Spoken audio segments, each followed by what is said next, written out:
আমার আব্বাই আমার একটা কথা কইছিল, বাজান দুনিয়াতে চলবা, মানুষের সাথে ওঠা বসা করবা, কেউ ভালো বলবে কেউ মন্দ বলবে, কারো দিকে তুমি তাকাবা না।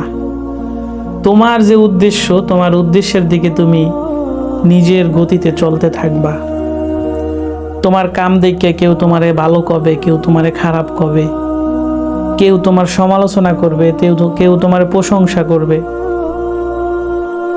এইটার দিকে তুমি তাকাবা না। যে তোমার বদনাম করে, যে তোমারে নিন্দা করে, তার দিকে তো তাকাবাই না। এবং যে তোমার প্রশংসা করে, তোমারে ভালো কয়, এর দিকেও তাকাবা না। কারণ তোমার পথ তোমারই তৈরি করতে হবে।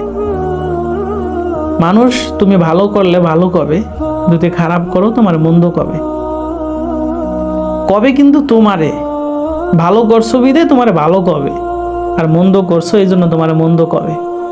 কিন্তু কারো কথায় কান দেবা না, কারণ দিন শেষে ভালো মন্দ যাই হোক তোমার উপর দিয়ে যাবে। এই জন্য আমি কেউ কোনো কথায় কান দিই না। আমি আমার নিজের গতিতে নিজে চলতে আছি। আমি কিন্তু কোনো সময় কেউ ভালো করি না, কেউ খারাপও করি না। যদি কেউ কোনো ভালো কিছু করে, চেষ্টা করি তারে উৎসাহ দেওয়ার, যে তোমার এই কামটা ভালো হয়েছে, সামনে আরো এই কামটা আরো ভালো করো, এমন কাম আমরা আরো বেশি বেশি চাই। আমার আব্বার কথাটা আমার এখনো মনে আছে এবং সারা জীবন মনে থাকবে। তুমি যাই করো না কেন, তোমার পক্ষে সবাই থাকবে না। কেউ তোমার বিপক্ষে থাকবে, আবার কেউ তোমার পক্ষেও থাকবে। তবে তোমার উচিত হইল, তুমি যে কাজটা তুমি ভালো পারো, তোমার মনে চাই যে তুমি এই কামটা ভালো পারো, কথার কথা তুমি রাজমিস্ত্রির কাম ভালো পারো, তুমি রাজমিস্ত্রির কাম করবা। তুমি শিক্ষিত হয়ে রাজমিস্ত্রির কাম করবা, ডরাইতে আসো, ভয় পাইতে আসো, খবরদার ভয় পাইও না।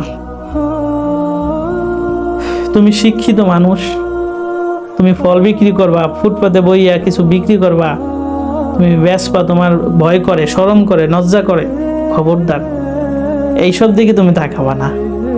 কারণ তোমার হওয়ার তোমার জোগাইতে হবে। আল্লাহ তো তোমার রিজিক লেখা রাখছে, কিন্তু রিজিকটা তো তোমার নিজের কামাই করে নিতে হবে, তাই না?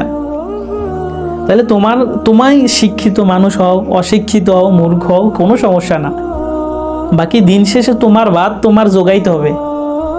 যখন তোমার জোগাইতে হবে, তোমার কষ্ট করতে হবে। কেডা কি কইলো ওইটার দিকে তাকায় তোমার লাভ নাই।